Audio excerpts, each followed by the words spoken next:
વડોદરાને આમ તો સંસ્કારી નગરી કહેવાય છે, પરંતુ વડોદરામાંથી હવે એક પછી એક એવી ઘટનાઓ સામે આવી રહી છે કે જે કાયદો અને વ્યવસ્થાની સામે અનેક સવાલો ઊભા કરે છે. અને હવે તો હદ થઈ ગઈ કે જ્યારે એક દિવસમાંથી બે એવી ઘટનાઓ સામે આવી કે જ્યાં જૂથ અથડામણ થયું છે. શું છે સમગ્ર મામલો, એની વિગતે ચર્ચા કરીશું. નમસ્કાર, હું છું ઉજ્જવલ અને આપ જોઈ રહ્યા છો નિર્ભય ન્યૂઝ.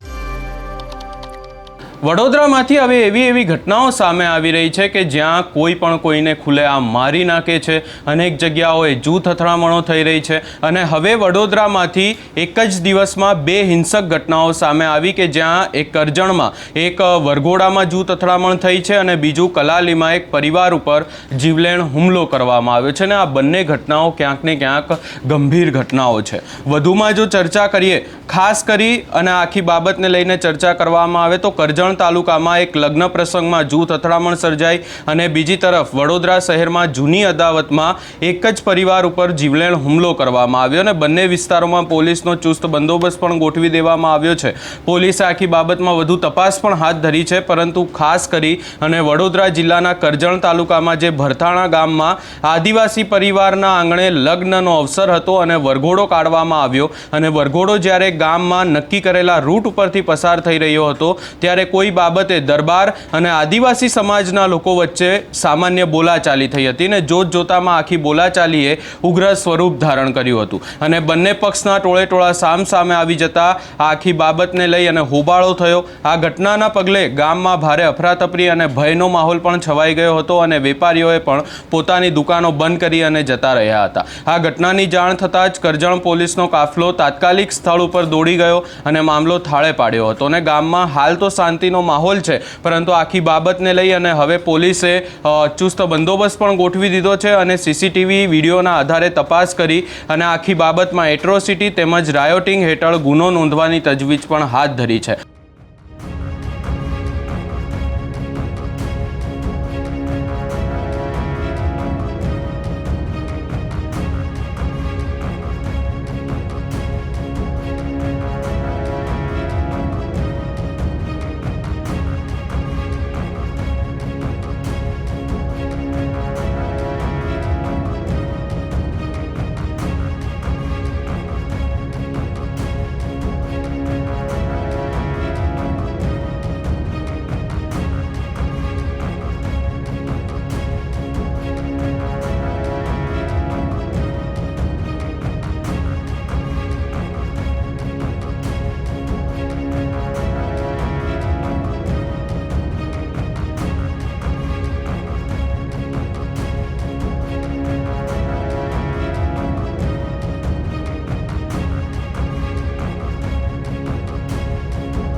અને બીજી બાજુ જો વાત કરવામાં આવે તો બીજી ઘટના વડોદરા શહેરના કલાલી વિસ્તારમાં આવેલ બાપુનગરમાં બની કે જ્યાં મોડી રાત્રે જૂની અદાવતનો બદલો લેવા માટે એક ટોળાએ એક જ પરિવારના સભ્યો ઉપર ઘાતકી હુમલો કર્યો. પૂર્વ આયોજિત કાવતરાના ભાગરૂપે હુમલો કરવામાં આવ્યો હતો અને આખી બાબતમાં ક્યાંક ને ક્યાંક જે વાત કરવામાં આવે તો હુમલામાં જે ગોત્રી મેડિકલ હોસ્પિટલમાં આ જે તમામ લોકો છે કે જેઓ ઇજાગ્રસ્ત થયા છે તેઓ સારવાર અર્થે પણ ખસેડવામાં આવ્યા છે ને કેટલાકની હાલત અત્યંત નાજુક હોવાનું પણ જણાઈ રહ્યું છે. આ ઘટનામાં પણ ક્યાંક ને ક્યાંક પોલીસ સ્ટેશનનો કાફલો ક્યાંક ને ક્યાંક ઘટના સ્થળે દોડી ગયો હતો અને વિસ્તારમાં પણ ચુસ્ત પોલીસ બંદોબસ્ત ગોઠવવામાં આવ્યો છે. પરંતુ અહીંયા વાત કરવામાં આવે ખાસ કરી અને આવી ઘટનાઓ ક્યાંક ને ક્યાંક ઘટી રહી છે અને ક્યાંક આ બાબતમાં પોલીસને પણ ધ્યાન રાખવાનું હોય છે કે આવી ઘટનાઓ ના ઘટે, કાયદો અને વ્યવસ્થાનું ધ્યાન રાખવાનું હોય છે. પરંતુ એક પછી એક વડોદરામાંથી હવે આ જે તમામ ઘટનાઓ સામે આવી રહી છે એને લઈ તમારો શું અભિપ્રાય છે એ અમને કમેન્ટ કરી જરૂર જણાવશો અને અમારી ચેનલ નિર્ભય ન્યૂઝને લાઇક, શેર, સબસ્ક્રાઇબ કરવાનું ભૂલશો નહીં.